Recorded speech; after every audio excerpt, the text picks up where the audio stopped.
All right, good evening, everybody. Welcome to Lecture 3 of Intro to Spacecraft Navigation, Spring 2025. I'm going to go ahead and share my screen here. And so today is going to be the first of many two-part lectures. So there's going to be a lot of different topics that we cover this semester where it takes more than one class period to get through all the content. This is going to be the first of those.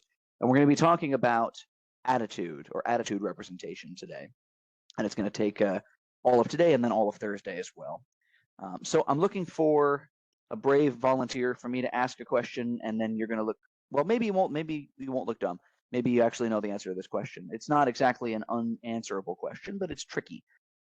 So while I start drawing something, if somebody wants to key in their mic and volunteer, that'd be real nice.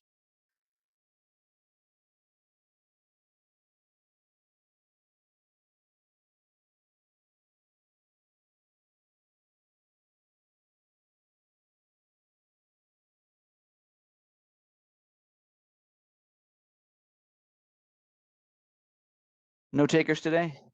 All right, I can pick someone at random. I don't know if you want that though. I got it. I'll You do got it. one? Okay. Yeah. There we go. Much appreciated. So let's say you've got a spacecraft here, got its little solar panels, and it's got a camera sticking out the side. That's obviously a camera, right? And let's say you've got some camera reference frame, which works like this. And then let's say you've also got, we'll do blue, some spacecraft reference frame. And maybe the spacecraft reference frame is this way. Okay. So what is the, or I'll phrase it this way. Which way is the camera facing?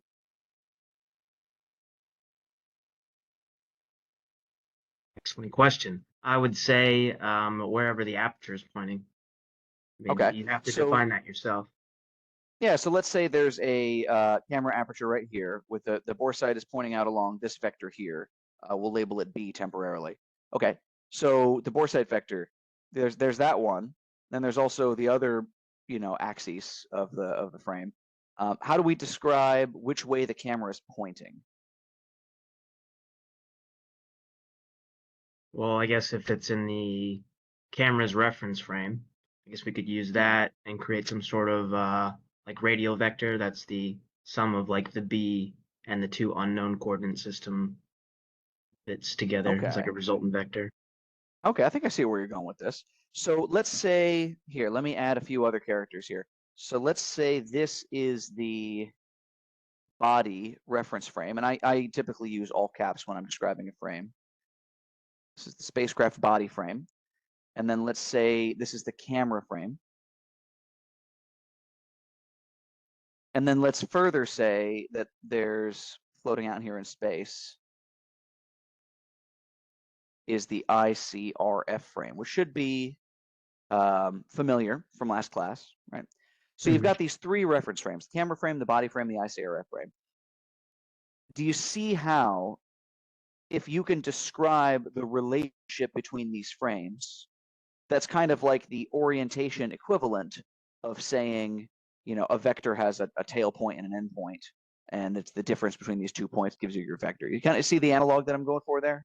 Yeah, so it's like a rotation from the ICRF to the camera reference frame. Exactly. Yep. So the way that I would try to answer questions like which way is the camera facing is with some method of describing the rotation from either the ICRF to the camera or the body to the camera. I guess you could also do the ICRF to the body.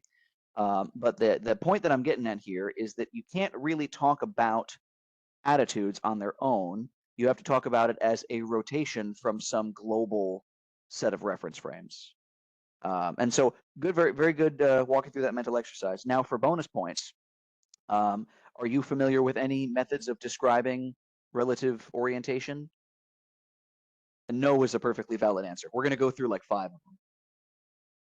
I think I'll let you teach me the proper way. So otherwise I'll just Okay. fumble a silly answer. That's all right. That's all right. I was just wondering if you'd run into stuff like a rotation matrix or something like that. but we're going to be going through that today. Okay, cool. Well, thank you for indulging me going through the mental exercise here. Cheers. So you're off the hook now. Congratulations, you're off the clock. So when we speak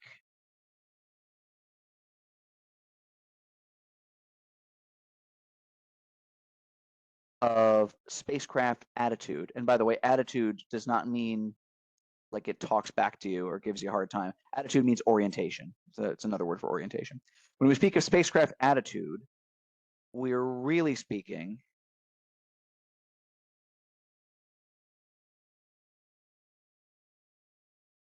of a 3D rotation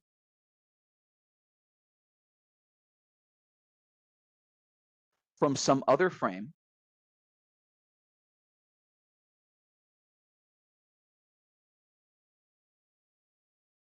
so this could be typically inertial, but not always,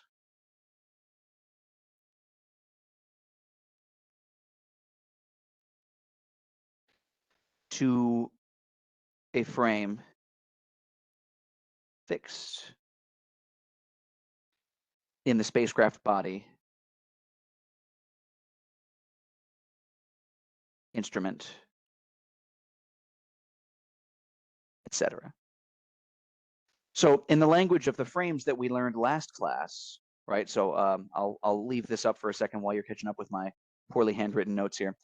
We learned about global frames like the International Celestial Reference Frame, the Earth-centered inertial frame, but then we also learned about like the Earth-centered Earth-fixed frame, the Moon-centered Moon-fixed frame.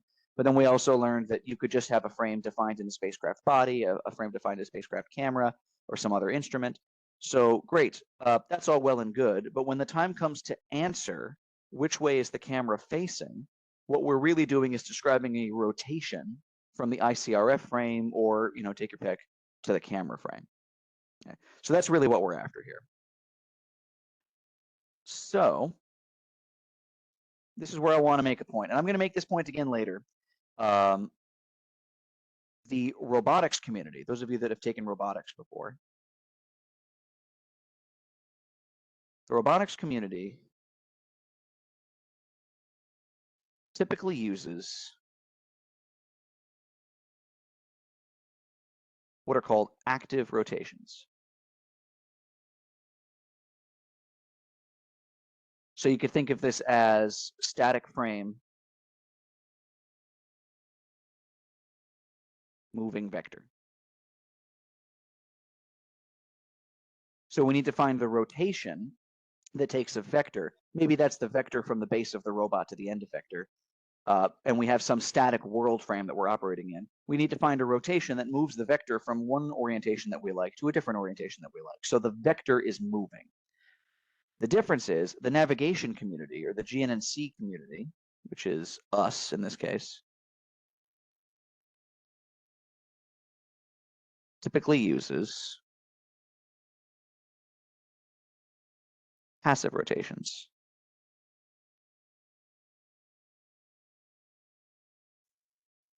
So you could think of this as describe a vector in a new frame. So the vector just is what it is. The vector from the center of the Earth to the spacecraft at some given time just is what it is. We were describing it in the RCRF frame. Now we want to describe it in the ECI frame. Well, I guess ECI doesn't make a lot of sense because it's the same. We get the idea. We were describing it in frame A. Now we want to describe it in frame B. But the vector just is. We're not actually moving it. And that's a passive rotation. The difference is active and passive rotations are inverses of one another. And this is really confusing if you're me, and if you were learning about spacecraft navigation at the same time that you were learning about robotics. And you might have seen a rotation matrix defined two different ways with like a changing negative sign somewhere. Maybe that describes your experience. Maybe I just sound like I'm crazy right now. But if you talk to a robotics person, they will give you one definition of a rotation matrix. And if you talk to a navigation engineer, they'll give you a different definition of a rotation matrix. And it gets pretty confusing. So the way that I solve it is I ban the word rotation matrix, and we only use more descriptive terms than that. But this is, I mean, this sort of thing, like getting an inverse wrong on one of your matrices, is how you crash a spacecraft. So I'm very passionate about making sure that we really get our terms right. We dot our I's and cross our T's with respect to these rotations. So mathematically,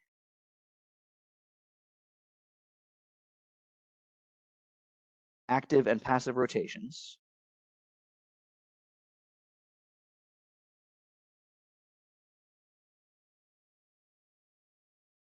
are inverses of one another. And we'll talk about what that means later. So for clarity, we ban the phrase rotation matrix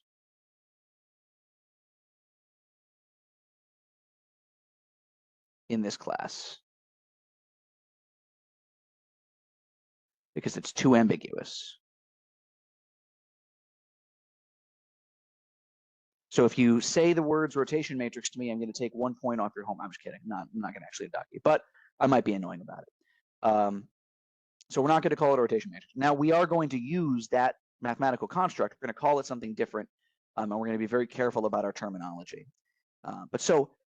Questions about active and passive rotations? We're going to go into more detail later, but I just want to pause here in case anybody wants to get caught up.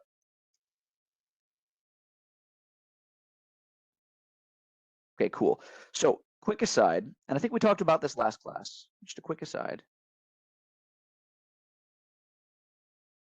discussing degrees of freedom. So I'm going to use the phrase degrees of freedom quite a bit in this class. So I think somebody already answered this. So this is a low-hanging fruit. How many degrees of freedom does your attitude have?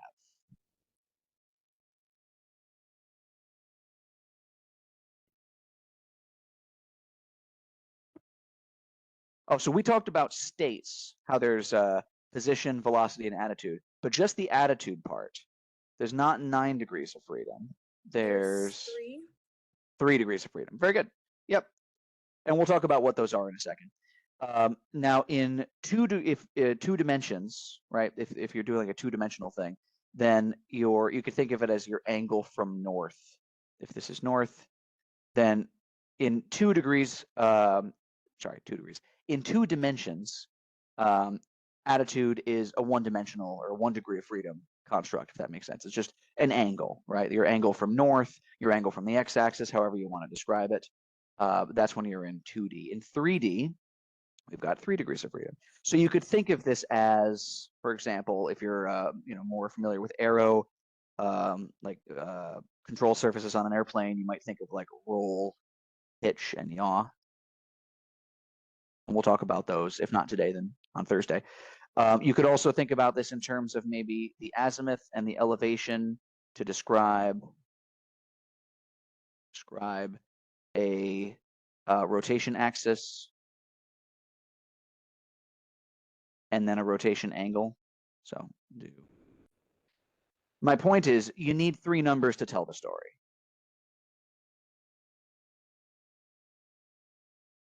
Okay. So what that means is, yeah, so you either need 3 numbers to tell the story, or if you choose an attitude representation which uses more than 3 numbers, then there's going to end up being constraints on those 3 numbers to bring it back to 3 degrees of freedom. So we're going to see this again and again, because what we're about to go through is 4 different methods of describing attitude. 3 of them, we'll say 1 of them uses 9 numbers, 2 of them use 3 numbers, and then 1 of them uses 4 numbers. And we'll see that the one that uses 9 numbers and the one that uses 4 numbers both have constraints on them to bring the total degrees of freedom down to 3. So the degrees of freedom is a good sanity check question to ask yourself. Say, look, I have this state, which I know is 3 degrees of freedom. How many numbers am I using to describe it? More than 3. Okay, there must be some constraint somewhere. So we will see either today or on Thursday how to describe attitude using the first is an attitude transformation matrix.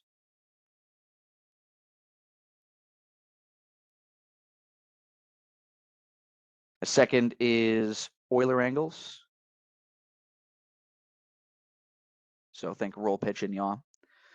The next is what's called angle vectors. The third is something called quaternions. We're going to talk about all of these at length and then how to map back and forth between them. Probably we're going to use the attitude transformation matrix most in this class, but we're going to cover all of them. Okay, so pause for questions. Everybody good?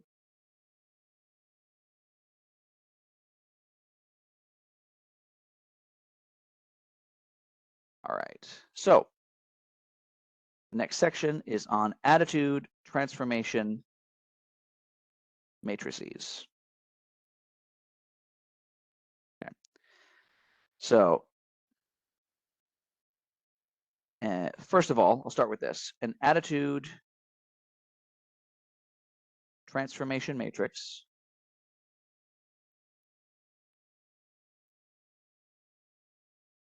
or ATM, because I'm not going to write that over and over again, not to be confused with automated teller machine, is also known as a direction cosine matrix. You might be more familiar with that term. Or DCM. So you'll hear me use ATM and DCM interchangeably in this class. Not strictly the same thing as a rotation matrix, right? Because then the rotation matrix often implies active rotations, but then some people, they don't necessarily mean that. So again, we're going to ban rotation matrix in this class. Is one of the most common ways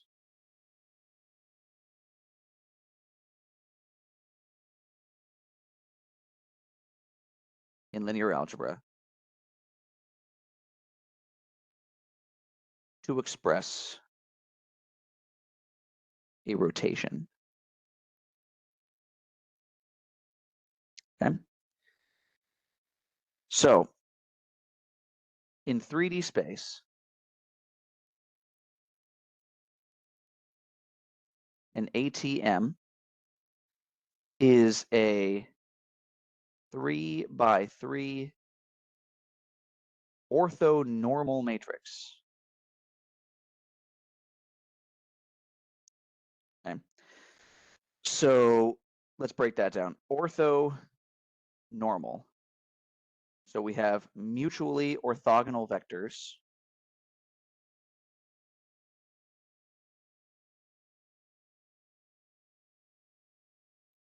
and normal as in like normalized as in unit vectors. So we have every row and every column of this matrix is a unit vector, and every row and every column is orthogonal to every other row and every other column. You could think of it that way. So it's a very special type of matrix. It is a, you could say that it is a member of the special orthogonal group 3, sometimes written as SO3. So you might run across that when you're doing your research. You say, okay, well, we can describe this using a member of SO3. That really means they're going to be using an attitude transformation matrix. Every row and every column is a unit vector.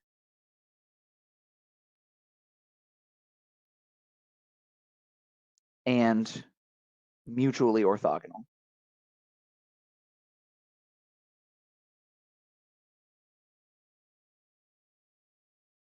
Now, a very useful property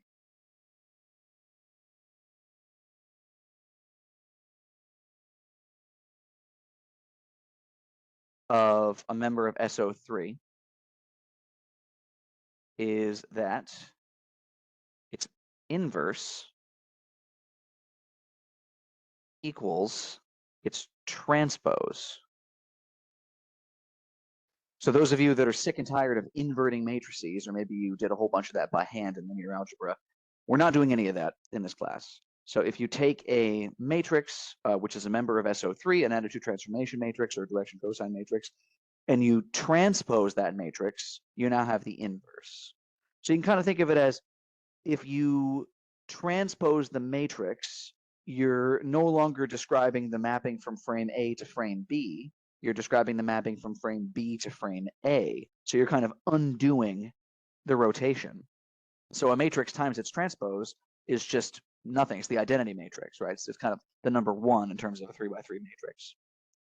So hopefully that makes sense. We're going to go through an example real soon, which will kind of hopefully crystallize a lot of this. We will use this notation.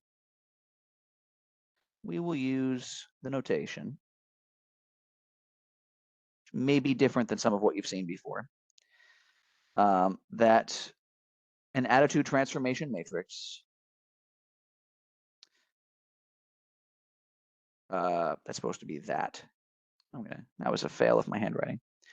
An attitude transformation matrix that maps from the A frame to the B frame is T for transformation matrix, A on the top, B on the bottom. So you can think of it as gravity. Now, those of you that have taken a class, I know, I think there's a few professors at RPI that would use this notation, C, A to B, where you read from left to right.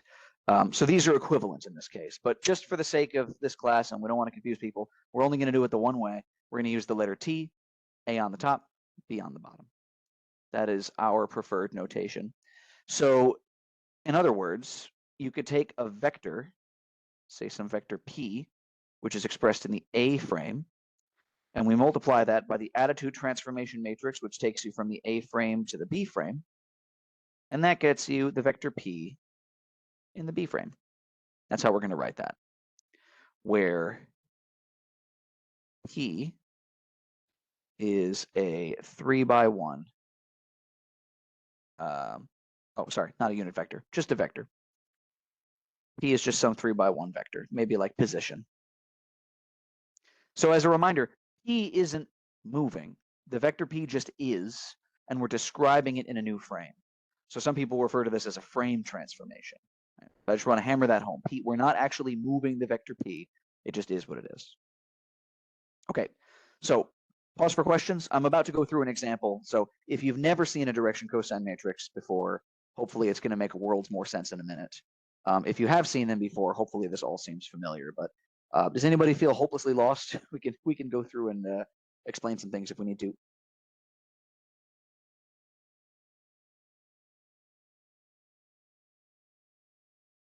All right, cool stuff.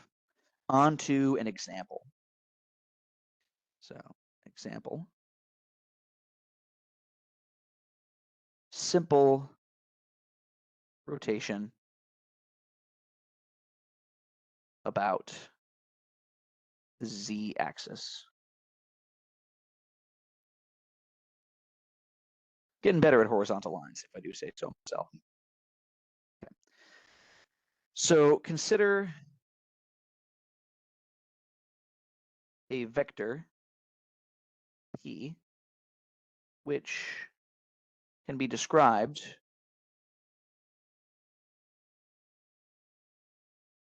in the E frame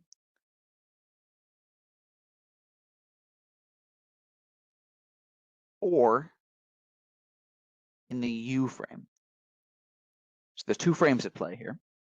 So you can think of it this way. P expressed in E is going to be some PE1 times the E1 unit vector plus PE2 times the E2 unit vector plus PE3 times the E3 unit vector. Okay.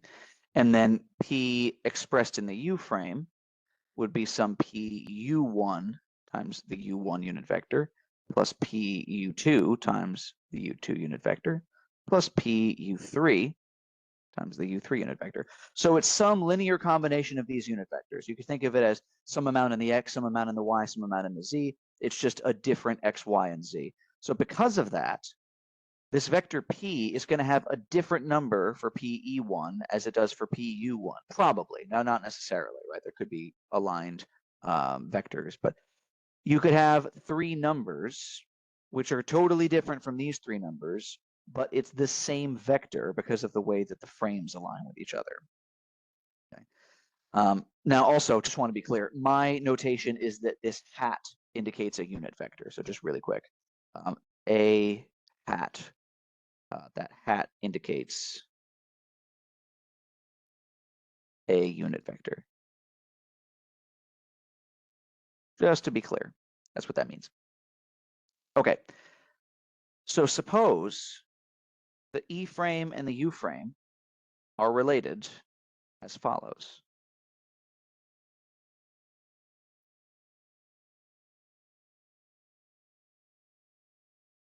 I'm going to color code this, so bear with me here.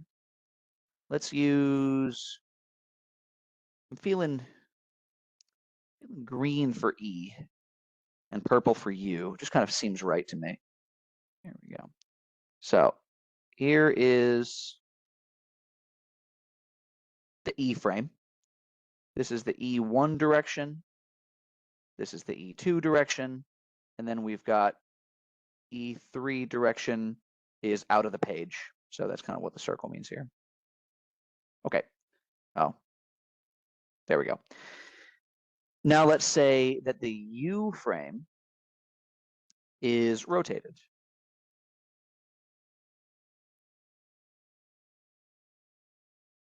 Some amount theta.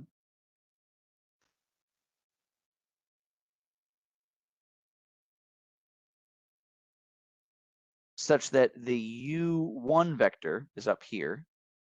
The U2 vector is right here. But then what you'll notice is that the U3 vector is the same as the E3 vector. It didn't move, right? Hopefully that all makes sense. So all we did was we took the original frame and then we just clocked it some amount theta about the Z axis, or in this case, the third axis, right? So the frames are related as follows. This is basically a simple Z-axis rotation. And already we've just learned something about rotations. When you rotate about the Z-axis is preserved, right? Or if we were to rotate about the X-axis, then the X-axis would be preserved, right? The axis of rotation has to be the same in both frames. Or you can think of it another way. There must be some axis of rotation that is the same in both frames. There has to be. If you've got one frame and another frame, there's no way to map from one frame to the other where there isn't at least one line in space that doesn't move, right? We'll talk about that in a little bit more detail in a couple of pages. But for now, those are our two frames. Now, let's express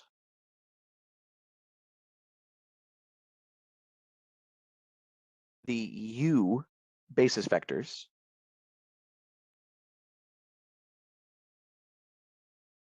in terms of the E basis vectors.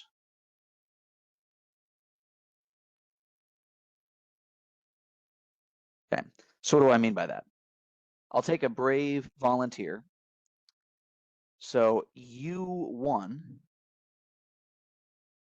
is going to be some amount in the E1 direction plus some amount in the E2 direction plus some amount in the E3 direction.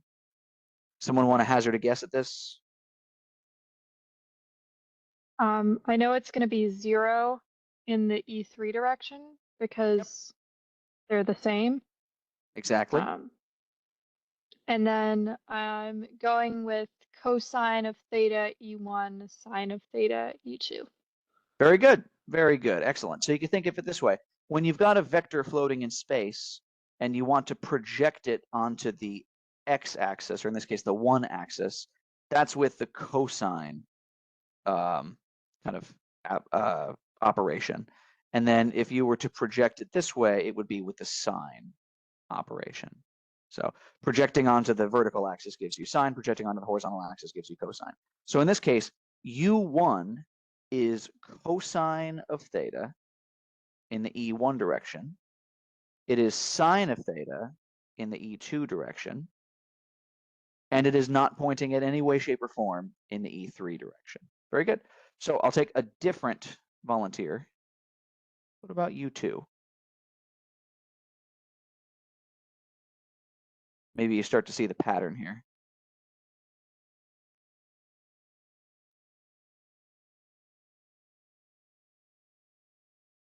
Start to fill this out too. Anybody feeling brave? Is it going to be for the E1 negative sine E1 and cosine E2 and same 0 for E3? Yep. So in the same way, so I guess I should be clear. Yeah, cosine, you could think of it as cosine, this is just the way my brain kind of works on it, snaps the vector to how it would be if the angle was 0. You think of it that way. So if theta was very, very, very small, U1 would align with E1, U2 would align with E2. So in this case, we're projecting it down this way. So U2 is actually going to be cosine of theta in the E2 direction, which means that if theta was 0, U2 would be in the E2 direction. And then sine of theta projects U2 onto this axis here, right? So in this case, you could think of cosine projects this way, sine projects this way. Okay. But now sine doesn't project onto the E1 direction, it actually projects it onto the negative E1 direction. So there's going to be a minus sign right here. And then similarly, U2 has no component in the E3 direction. Very good. And then finally, U3 is E3. They're the same thing. So U3 is just 1 times E3, 0, and 0. So you could take this and put this in matrix form.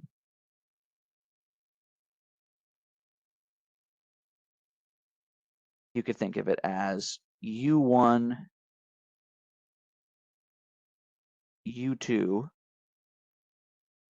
U3 is equal to cosine theta, sine theta, 0, negative sine theta, cosine theta, 0, 0, 0, 1 times the E1 unit vector, the E2 unit vector, and the E3 unit vector, where this matrix right here is T from E to U. All right. So what this means is that an attitude transformation matrix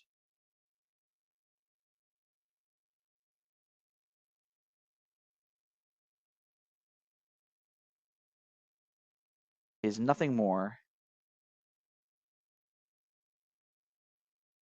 than a list of basis vectors.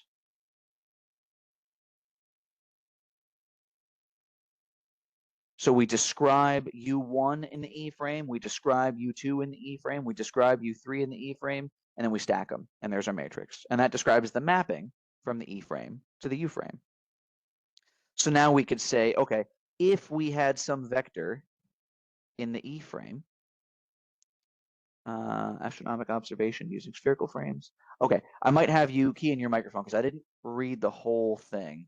Do you want to ask your spherical frame question? Yes, I have a question. I know in some of the astronomical observation we are using spherical frames. This makes the usual coordinate frame x, y, z times of 3 vectors shows me like little bit, I can say, needing too much calculations. Can't we use also the spherical frame in the attitude representation? I suppose you could. That's an interesting point. So typically, what I see is you can use spherical coordinates that describe a point, but then that point will often still be in a Cartesian frame. Now, sometimes you'll see like fully polar coordinates, but in this class, what we're going to see, and especially when we get to the unit on star trackers, because what we're going to get to later in this class is we have basically indices of where all the brightest stars are in the sky. And those are often expressed in terms of angles. Like if you're familiar with right ascension and declination, those are angles with respect to the International Celestial Reference Frame. The first thing we do with those angles is we convert them to a unit vector in Cartesian coordinates. So this class is going to be Cartesian coordinates all the way. Could you find a frame transformation between two polar frames or between some? Yeah, absolutely. There's definitely going to be some function that maps it. But for now, from one Cartesian frame to another Cartesian frame is a nice 3x3 orthonormal matrix. But yeah, is that possible? Absolutely. Thank you. So the last point I was going to make, if we had a vector in the E frame and we wanted to describe it in the U frame, we multiply by this matrix, and now it's in the U frame. Alternatively, if we had some vector in the U frame and we wanted to describe it in the E frame, we'll do capital E frame, then we would need the matrix which maps from U to E. And T from U to E, that has to be the inverse of T E to U, right? Because you're undoing the rotation. But because of the structure of an orthonormal matrix, it is also just the transpose. So all we have to do is take the matrix transpose of T E to U, which in this case literally just means moving this minus sign from here to here. And all of a sudden we've got the matrix from the U frame to the E frame. Because you can think of it this way. Who's to say that U isn't the global frame and then E isn't just some rotation negative theta about the common Z axis, right? So you could treat it as U is rotated E or E is rotated U by the opposite angle, and you'll get a matrix which is the transpose of the original matrix. So hopefully that makes some sense. So I've got another example which is slightly more involved, but I think, well, let's keep pushing. We're making good time. Any other questions? Hopefully this is making decent sense so far. Sorry, if in the second expression you just wrote, why do you have P hat E, not just P vector? Or is that just a typo? Yep. That was, I was trying to see who was paying attention. That's what that was. Good catch. Yep, thank you. E is not normalized to a unit vector by this operation. Good catch, thank you. Any other questions on this? All right, cool. Keep moving. So our next example is building a reference frame starting from some other reference frame. And this is an example that I refer to back to frequently when I'm putting together, definitely like if I'm working on some problem where I'm kind of inventing a frame for the sake of argument. This is actually a really good example that I still refer back to. So example, building a LVLH frame. We'll explain what that is in a second. So suppose a spacecraft is in low lunar orbit.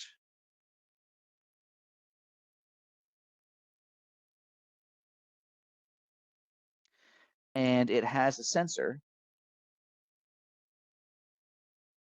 along its z-axis that needs to be pointed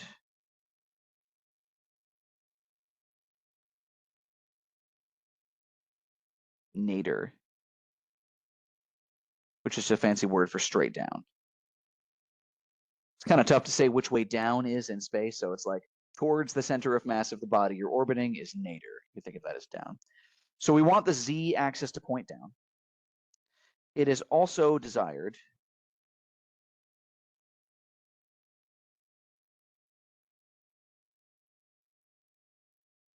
that the spacecraft x-axis be pointed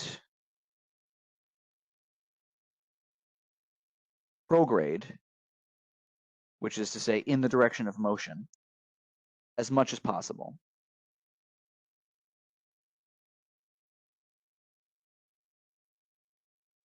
Okay. So what do I mean by as much as possible? Well, who's to say that the down direction and the forward direction are perpendicular? They don't have to be. You know, you could be going on a diagonal from, with respect to your down direction, especially if on an elliptical orbit, almost all the time, your velocity vector is not going to be perpendicular to your position vector. So in this case, we're going to point the x-axis as close as possible while still maintaining an orthogonal system to the prograde direction, to the forward direction. Okay. So what we're going to do is we can construct an attitude transformation matrix from the MCI frame. Remember, that's moon-centered inertial, to a local vertical, local horizontal, or LVLH frame.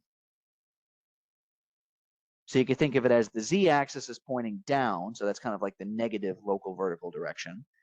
And then the x-axis is pointing forward, which is kind of like the local horizontal direction, as best we can. And we can do this. We can construct this attitude transformation matrix using the spacecraft position and velocity vectors in the MCI frame.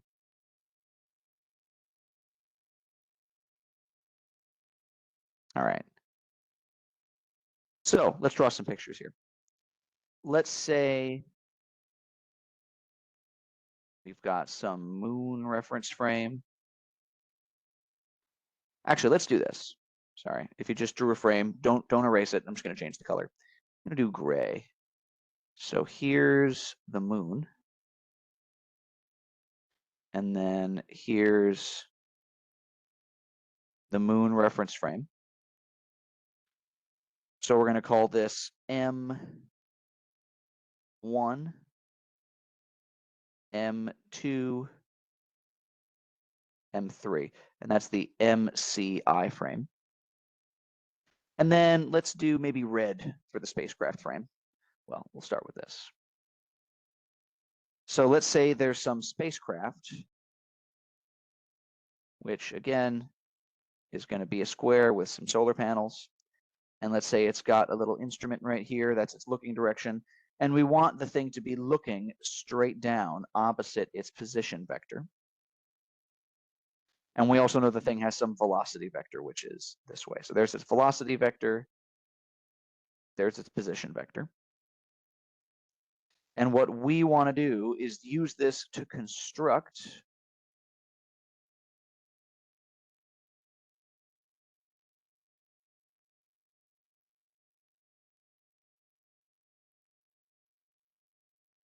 one, two, three. Here's the spacecraft.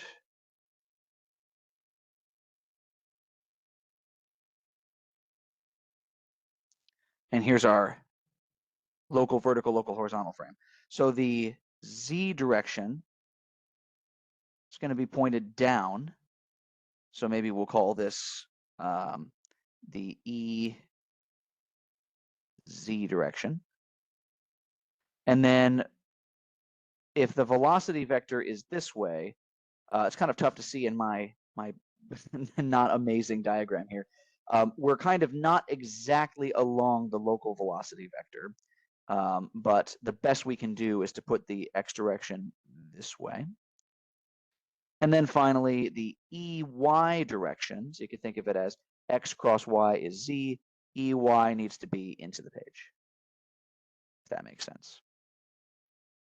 So I guess if we were going to zoom in, and you don't need to put this in your notes if you don't want to here, imagine that the spacecraft is just a square, and it's on some trajectory like this. Then it's got some position, which looks like this. And then maybe at some instant, its velocity is this way.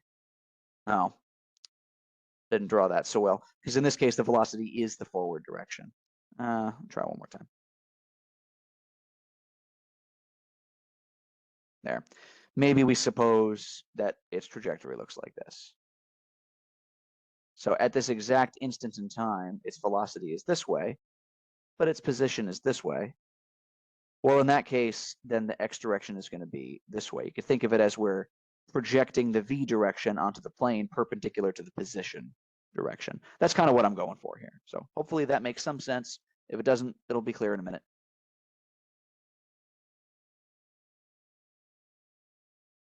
Okay. So I'll take a volunteer. Someone's going to answer the easy one, and then I'll answer the hard one. And then somebody else will answer the easy one. So I'm looking for a volunteer. Let's start with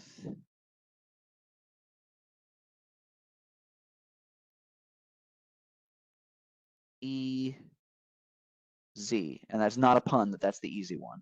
I guess maybe it is a pun. How would we describe EZ, the Z unit vector, in terms of the position and the velocity unit vector? Or not unit vectors, those are just regular vectors. Someone's feeling brave. It's orthogonal to both of them. Well, so we're saying that the vector from the center of the moon up to the spacecraft, that's right. R, but then we want E to be pointed back down the other way. It's only the specific word is escaping me, but EZ is and 180 degrees rotation. Yeah, even easier than that. It's even easier than that. You just slap a minus sign on there. Right. And so you say it's literally just negative R, but then what we need to do is normalize it, right? So we don't care about the distance that the spacecraft is away from the moon. We just say, take the position vector, slap a minus sign on there, and then scale it so that it has a length of 1. And then boom, you're done. There's your EZ vector. Very good. And I'll call you back in to answer the EY vector, because that's one that's going to be pretty simple. But good job. Thank you. So that one hopefully makes some sense. So EZ is just pointed back down along your position. Now, to find EX,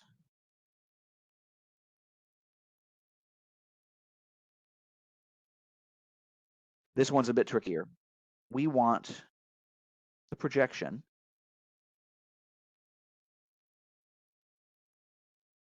of the velocity vector onto the plane, which is perpendicular to the position vector. So how the heck do we do that? Well, find the component of velocity that is along EZ. And then what we're going to wind up doing is just subtract. So you can think of it this way. The velocity vector is going to have some component in the Z direction, in the EZ direction, and then some other components which are not in the EZ direction, right? So what we want to do is we want to say, okay, the Z direction multiplied by the velocity vector, like so. And now this is a scalar, right? So you've got the projection, and again, because of the way the dot product works, and just to be clear, some vector A transpose times some vector B is the same thing as A dot B. Hopefully y'all have seen that before. So we're taking the Z direction, we'll transpose, multiply it by V. The dot product is commutative, so you could say A dot B is equal to B dot A. So we're projecting V onto the Z direction. And then, of course, this is a scalar. So then we need to say, oh, that's in the Z direction. That's why it features twice here. So the projection of V onto the Z direction multiplied by the Z direction. This is now a 3×1 vector. Because of the commutative property of multiplication, this is the same thing as EZ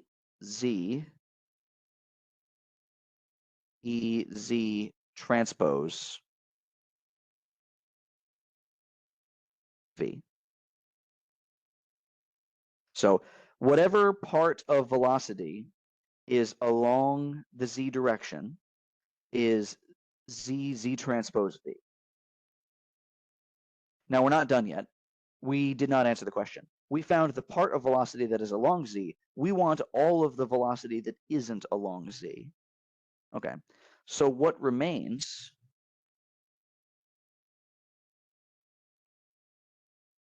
of the velocity vector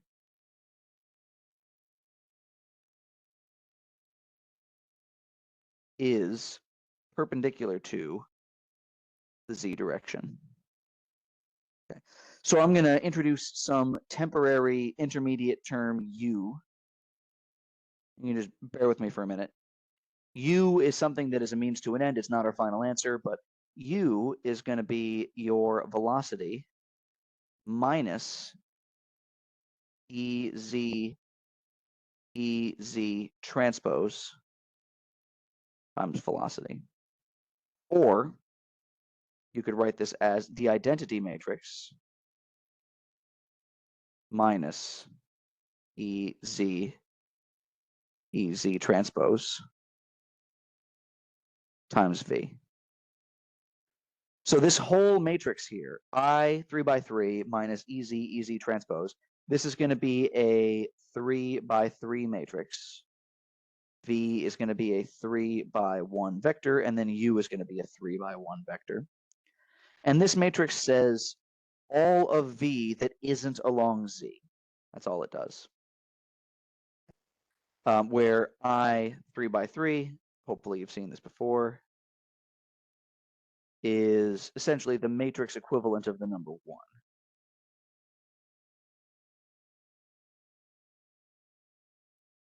Okay. And then we normalize.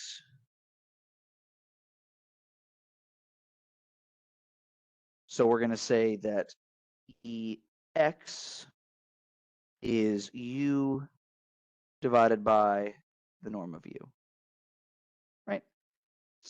So just to confirm everything we did here, we said velocity minus the projection of velocity onto the z direction.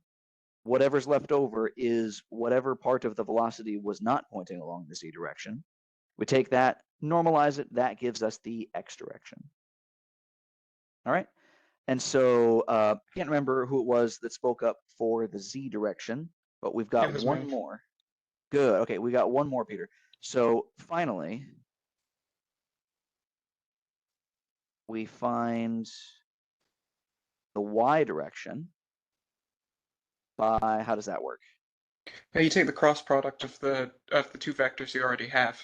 Yep, very good. Thank you so much. So EY is equal to EZ crossed with EX.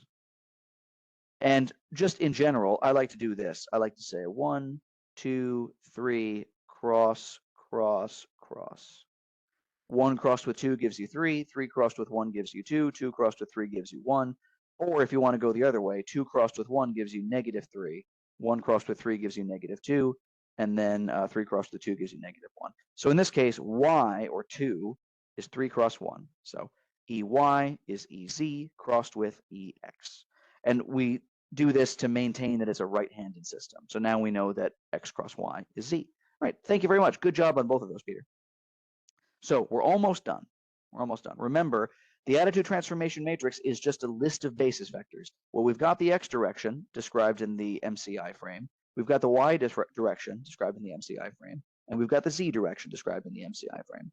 So finally, we can say that T from the MCI frame to the LVLH frame is equal to the EX direction transpose, the EY direction transpose, and the EZ direction transpose. And then if we changed our minds and we said, ooh, I made a mistake, I want to be able to map from the LVLH frame back to the MCI frame, well, that's just the transpose.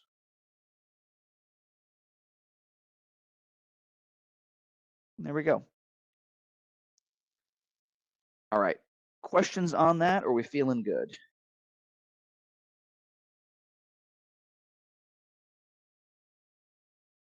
Okay.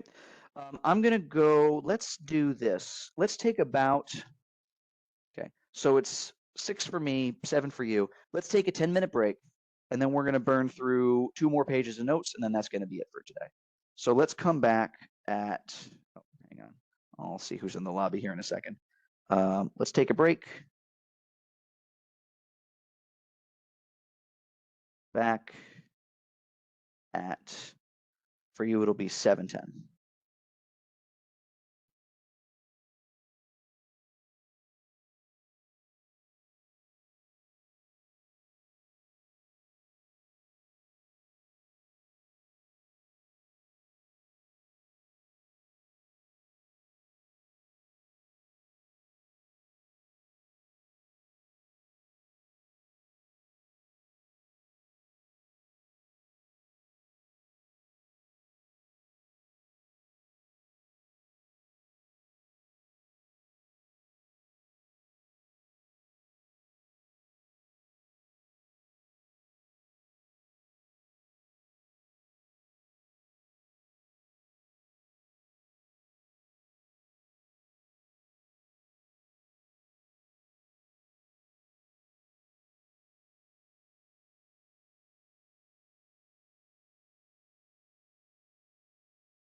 I've got a quick, possibly silly question about the homework. Sure, is this homework 0? Homework 0, yeah. Oh, Because yes. I've realized now that I've written the CV, I was sort of responding to the, tongue-in-cheek tone of the job posting. I mean, obviously I had serious bits, but I don't know what tone I should be striking with this one. If the occasional tongue-in-cheek bit is fine. Yeah, tongue in cheek's good. You're good. I'm Alright. doing this to make sure that you know how to write a cover letter. So I mean, I'm not gonna just like go forward this for you. But I want to make sure you can write one, and then also like we're just trying to have some fun. That's pretty much it. So it's fine. Thank you. That being said, it's not unheard of, and like I can't make any promises, but I have had former students turn into NASA interns. I think if that happened to you, that you'd be the 4th or 5th person that happened to. So it's good to make sure that you have a resume that is like up to speed and ready to go. So I would say take the resume seriously, but if you want to make some jokes in the CV, then have fun with that. Or sorry, in the I cover think letter. I thankfully already had a resume, so I just needed to add, oh hey, I've been at RPI for a week to it. Nice. Okay, good. Excellent.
All right, I think that's about good for a break. Hope everybody's got a chance to either use the restroom or get a drink of water.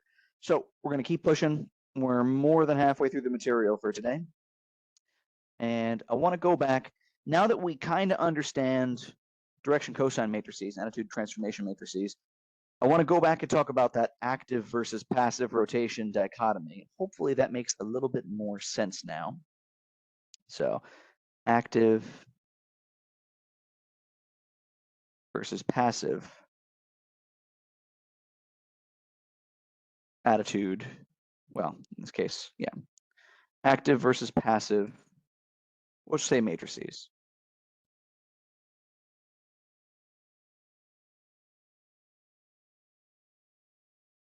Okay. So I'm going to make this make sense with a frame discussion here. So remember the E frame and the U frame from before. I'm going to draw that diagram again here. So I'm going to try to draw this pretty big. This makes sense. Okay. So let's say that we've got E1, E2, E3. But then we've also got, this should look a little familiar, U1, U2, and U3. Now let's say that we've just got some vector P.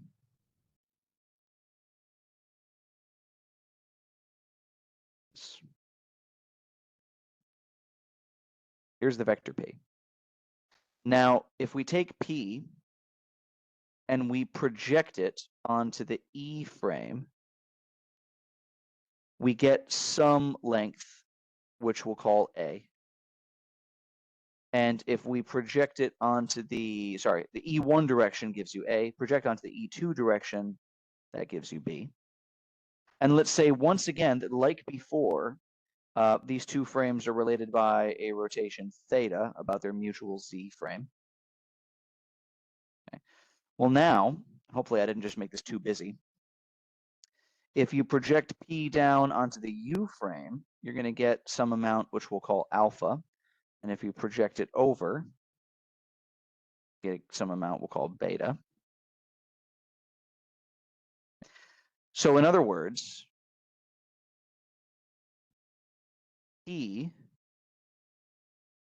expressed in E is A E1 plus B E2 plus 0 E3. And P in the U frame is going to be alpha U1 plus beta U2 plus 0 U3. And you can think of it this way. A, B, 0. So this is P expressed in the E frame, written as a column vector. If you were to multiply this by T, which maps from the E frame to the U frame, that would give us alpha, beta, and 0. And remember from before that this is the cosine of theta, the sine of theta, 0, negative sine of theta, the cosine of theta, and 0. Let's try to make that theta a little more convincing, shall we? There we go. And then 0, 0, 1. Okay. Nothing shocking about this, hopefully. Now, here's where it gets kind of sinister. Well, not sinister is too strong a word, but it could become a problem. Is that all of this was a passive rotation. And an active rotation might look like this. So imagine that we've got a vector in the E frame. So I'm going to draw the exact same E frame again. E1, E2, E3 comes out of the page. Once again, we've got the vector P, which I'm going to try to draw it the same both times. There's the vector P. Okay. Where now what we'd like to do is move the vector P. So I'm going to draw this maybe in red now to some new location where the vector P has rotated. Oh, you know what? Stand by. Sorry. He's going to be below its former self. Let's call this vector P prime. Okay. Now, here's where it gets tricky. The projection of P onto the E frame is going to be A and B.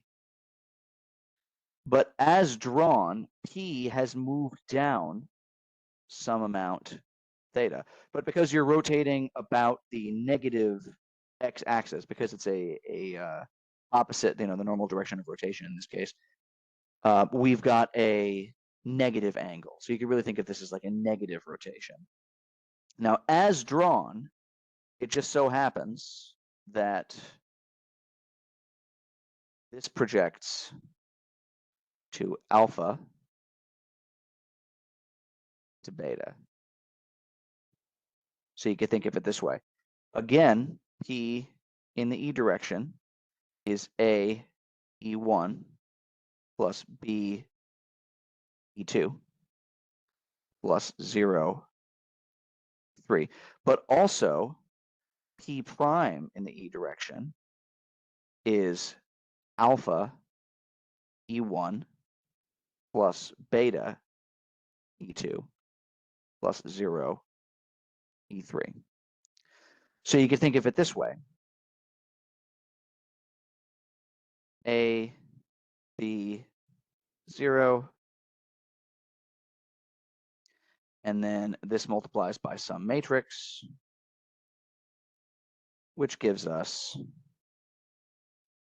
alpha, beta, 0. And what this is going to be is the cosine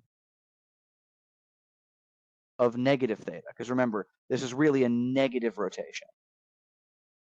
So if this was going to be counterclockwise before, it's clockwise now.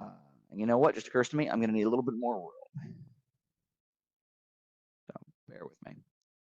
So this is really the cosine of negative theta, the negative sine of negative theta, 0, the sine of negative theta, the cosine of negative theta, and 0, 0, 0, 1. Okay. Why did I move the minus sign? That'll make some sense in a minute.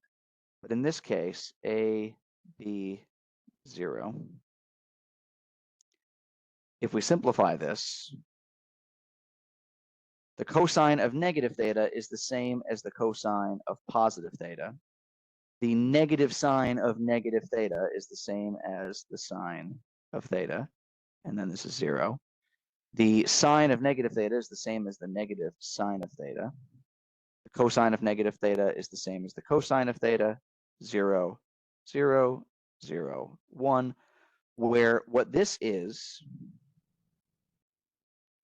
a rotation about the E3 direction by some amount negative theta, following the rotation matrix convention. I know we said we banned that term. If you follow the active rotation convention, that is cosine, negative sine, sine, cosine. But because it's a negative angle, it all works out.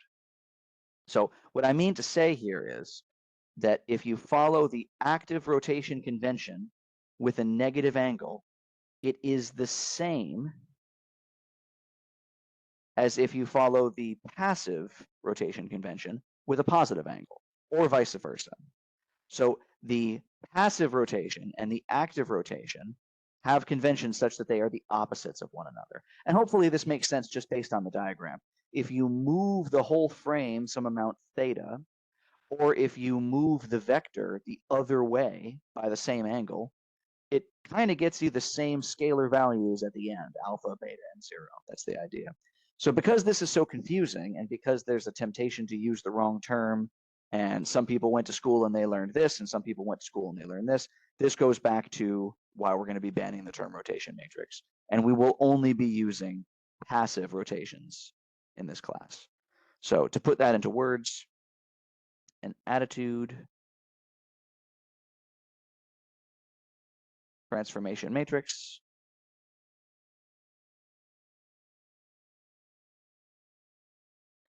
is equal to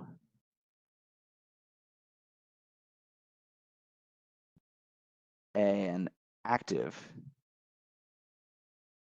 rotation matrix.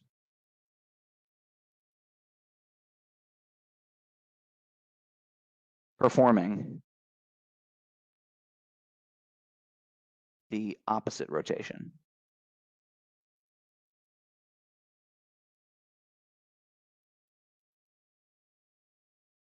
And it is the opposite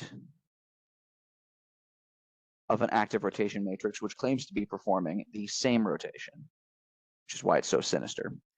We will only use passive rotations in this class.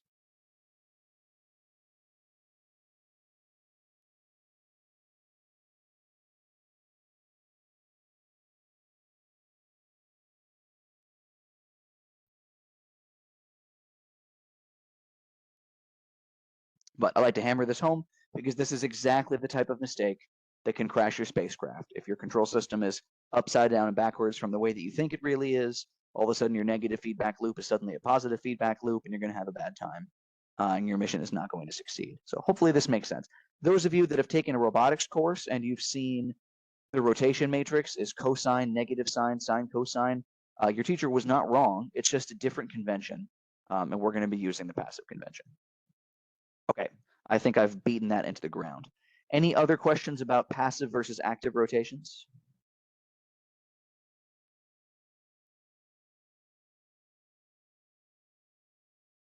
Cool. All right, we're going to keep cooking. So, a quick aside on 3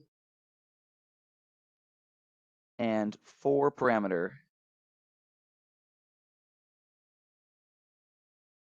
attitude representations, which is where we're going.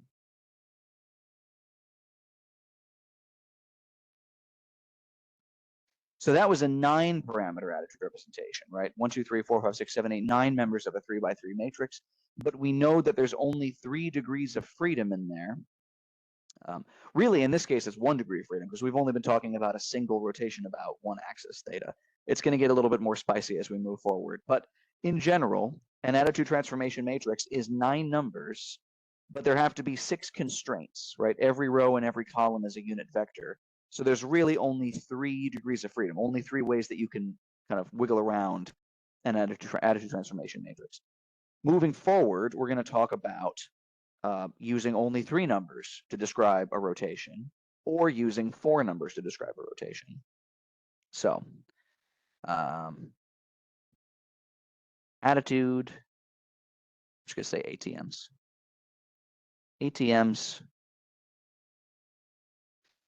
are orthonormal matrices.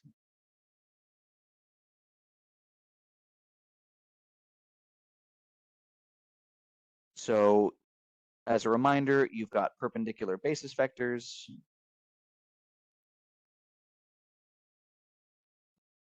Every row, every column is a unit vector. So therefore, we have 9 numbers, 6 constraints. That leaves 3 degrees of freedom. It makes little sense to store 9 numbers in a flight computer where resources are limited.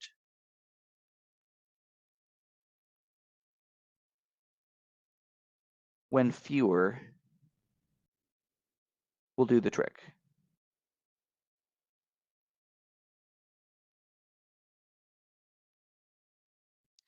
So the remaining sections in this lecture and the next lecture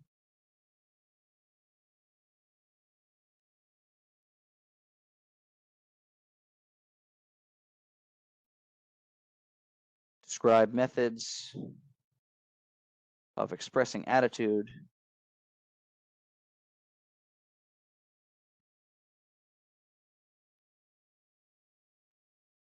using 3 or 4 parameters, and then for each, how to map those back to an attitude transformation matrix. So the attitude transformation matrix is going to be the baseline that we use in this class. If we use something that is more exotic, like a quaternion, we'll talk about where that comes from, how to go from a attitude transformation matrix to a quaternion, and then vice versa. Okay. So you'll be happy to know we're on our last page of notes. We're going to finish this up, and then we'll take off. The next thing we're going to talk about is Euler angles.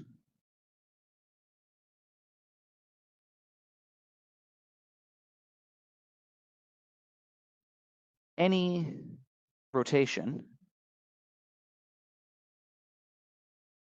can be expressed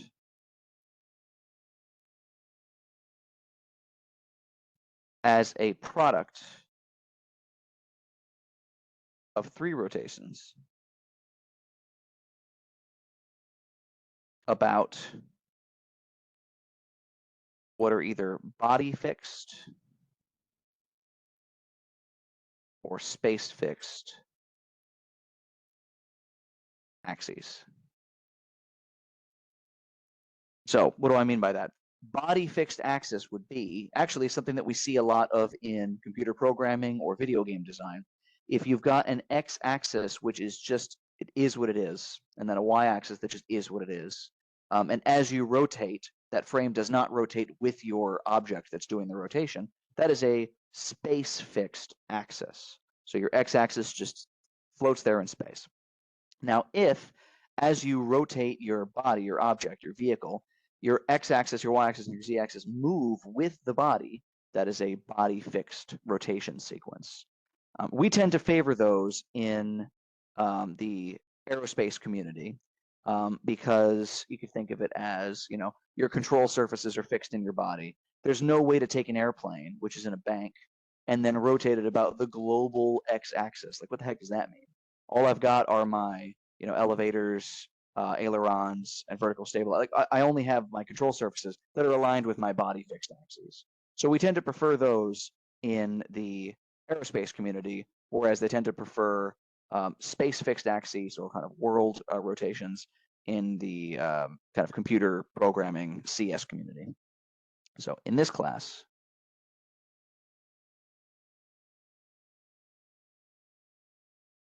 we will focus on body rotations.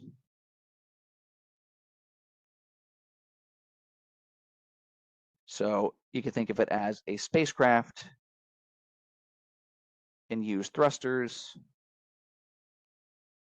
or reaction wheels to rotate about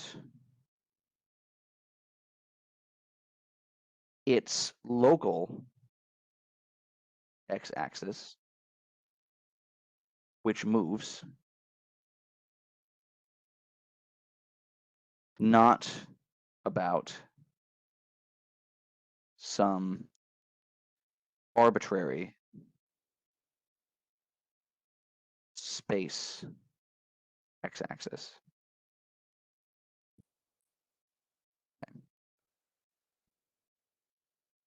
So you can think of it as you've got your three-dimensional rotation system.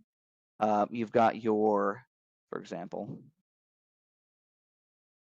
x-axis. Sorry, it's meant to be x-axis, y-axis, z-axis. Let's say you rotate about z, and that gives you some new x and some new y. And then you rotate about the new x, which gives you some new z and some new y. And then you rotate about the y, and then that gives you some even newer z and then some even newer x. That kind of rotation sequence is what we're talking about in this class. And sorry, I've made kind of a horrible Old Testament angel figure here, so I'm going to get rid of this. But you get the idea. So we're talking about a rotation sequence where we rotate about one axis and then another axis and then another axis, but the axes are moving as you go. That's the idea. So in general, a rotation about the body x-axis is often referred to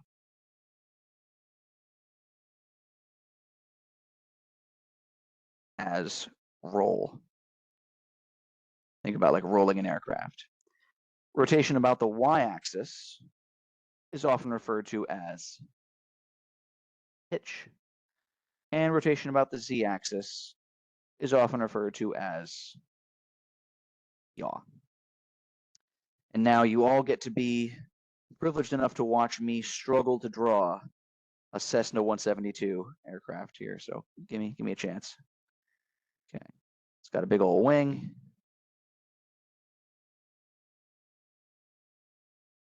And it's got a fuselage, got a vertical stabilizer with a horizontal control surface. And it's got a little landing gear, two more landing gear. And then it's got its propeller blades, which are spinning. So I don't need to draw them individually. And just for kicks, let's say we've got some ailerons. Maybe there's some flaps on here. You get the idea. There's my best airplane. So let's say this is the x-axis out the wing. And then let's say this is the y-axis out the left hand. And then this is the z-axis out the top. If you were to rotate about the x-axis, that would be roll. So kind of rolling the vehicle left or right. Think about banking, right? If you were to rotate about the y-axis, that would be pitch. So pitching up and down, nose up, nose down. And then z is yaw. And for those of you that are familiar with aircraft, we try to limit yaw motion. We like the vehicle to be kind of positioned in such a way that the tail is not swinging out left or right. We don't want any kind of fishtailing. So often what happens is pilots will use the rudder, which is the vertical control surface, to coordinate with the ailerons to make what's called a coordinated turn, to make sure that the vehicle is always kind of pointing with its nose and its tail into the stream. Anyway, you get the idea. We're mostly trying to limit yaw motion on an aircraft. But for the sake of our rotations, we're just going to say roll is an x-axis rotation, yaw, z, pitch is y in this case. And these are often done in a sequence. So if you choose to express a rotation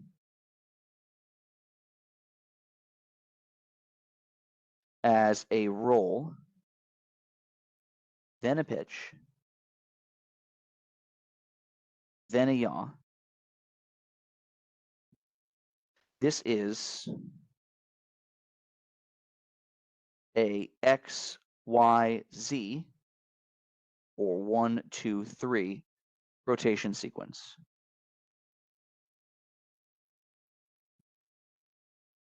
But you could just as easily say that it is a pitch and then a yaw and then a roll, or sometimes you'll even see repeated axes. You could see a yaw and then a pitch, and then a yaw, something like that. In my experience, the most common rotation sequences are 1, 2, 3, 3, 2, 1, and 3, 1, 3. In my experience, those are the ones that I've seen. We're kind of ahead of ourselves here, but in the future, we're going to be talking about orbit elements. So you can refer back to this. The orbit elements, capital omega, I, and little omega, the right ascension of the ascending node, the inclination, and the argument of periapsis. If you don't know what those are, don't panic. We're going to talk about it in a future lecture. If you do know what those are, hopefully this is kind of ringing familiar in your head. Those orbit elements are Euler angles corresponding to a 3-1-3 rotation sequence from the inertial frame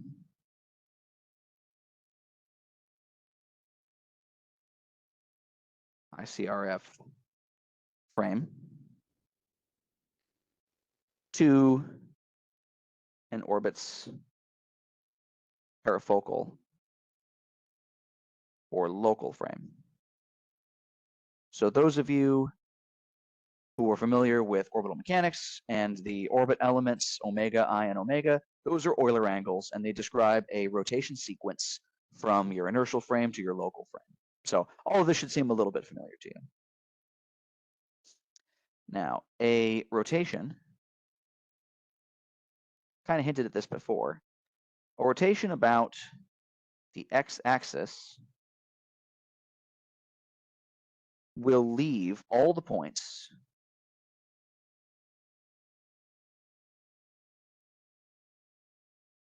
along the x-axis unchanged.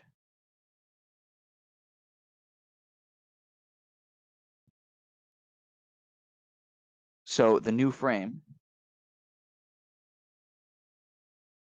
will have the same x-axis. Getting tired. Will have same x-axis. And obviously the same goes for y. Let's see.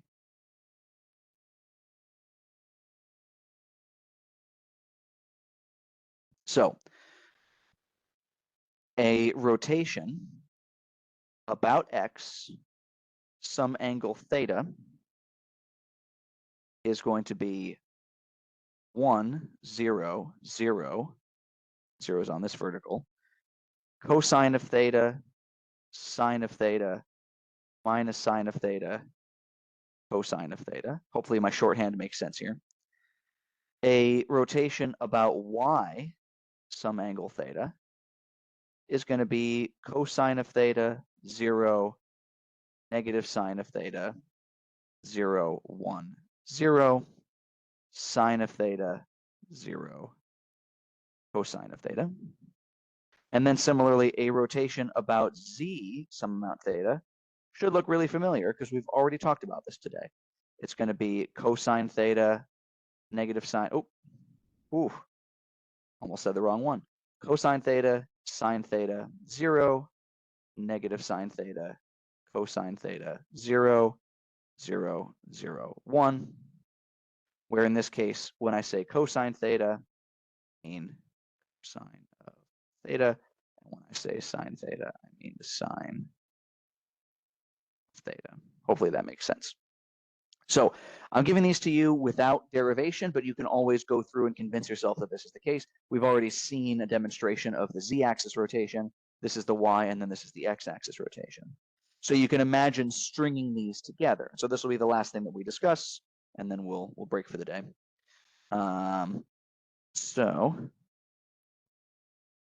a yaw, and then pitch, and then roll, or a 3-2-1 sequence would look like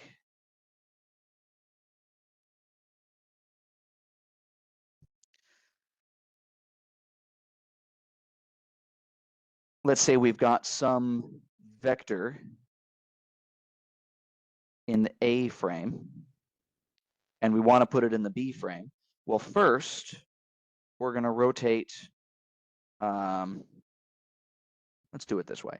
First, it's going to be a yaw, or z-axis rotation, some amount theta 1.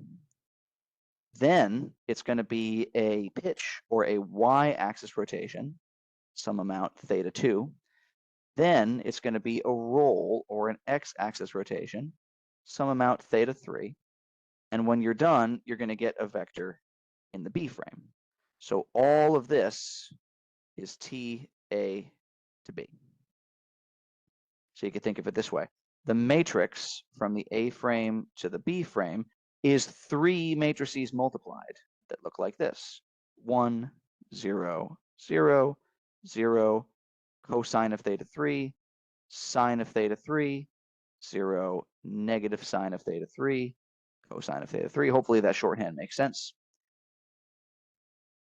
And we've got cosine of theta 2, 0, negative sine of theta 2, 0, 1, 0, sine of theta 2, 0, cosine of theta 2. And then we've got cosine of theta 1. Oh, sorry, forgetting my own shorthand. Cosine of 1, sine of 1, 0, negative sine of 1, cosine 1, 0, 0, 0, 1. There you go.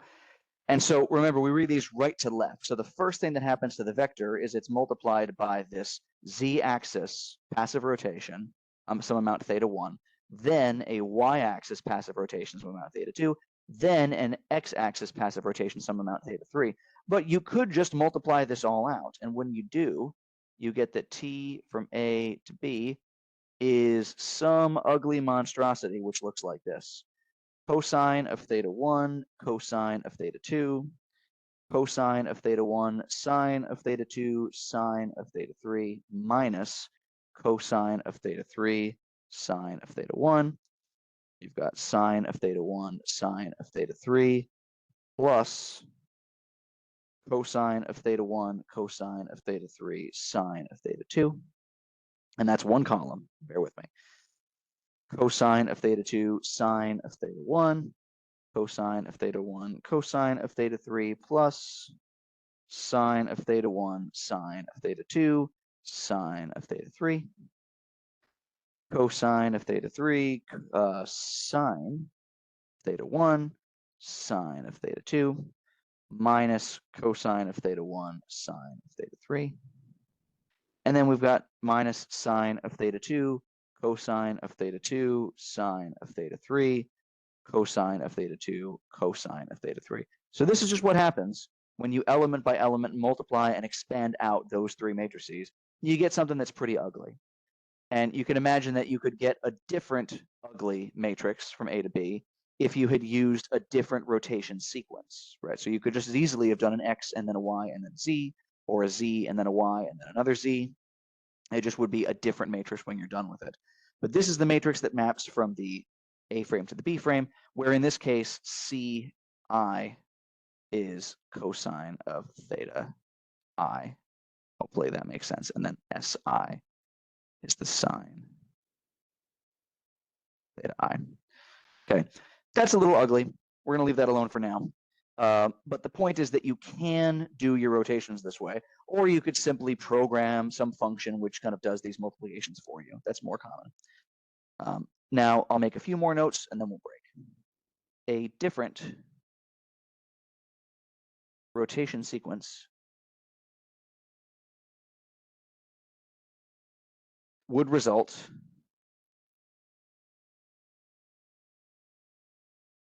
in a seemingly different attitude transformation matrix, which describes the same rotation. So how can that be the case? Well, if we had said, let there be some X and then Y and then Z rotation, which accomplishes this same rotation, then your Euler angles, your theta 1, theta 2, theta 3 would be different. The structure of the matrix would look different, but then when you go through and actually analyze it element by element, you'd get the same matrix when you're done, like if you actually plugged it in and crunched the numbers, right? That's the idea. There are 12 possible body rotation sequences.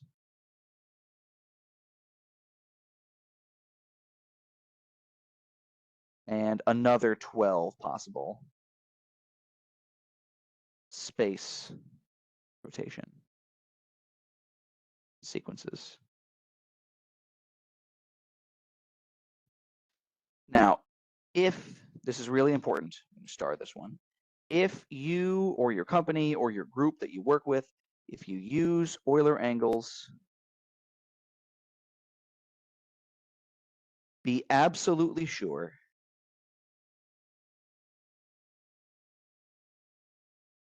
everyone understands your convention. Because that's how you crash a spacecraft.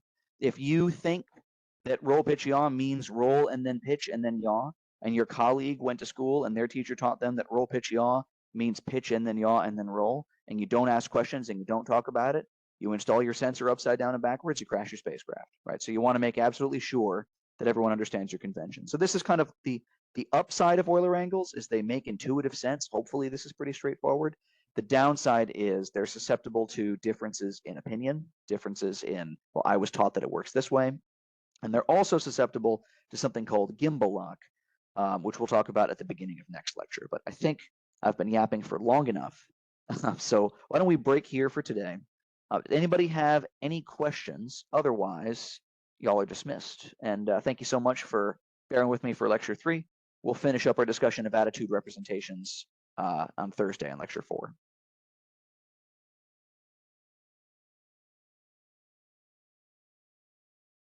All right, cool stuff.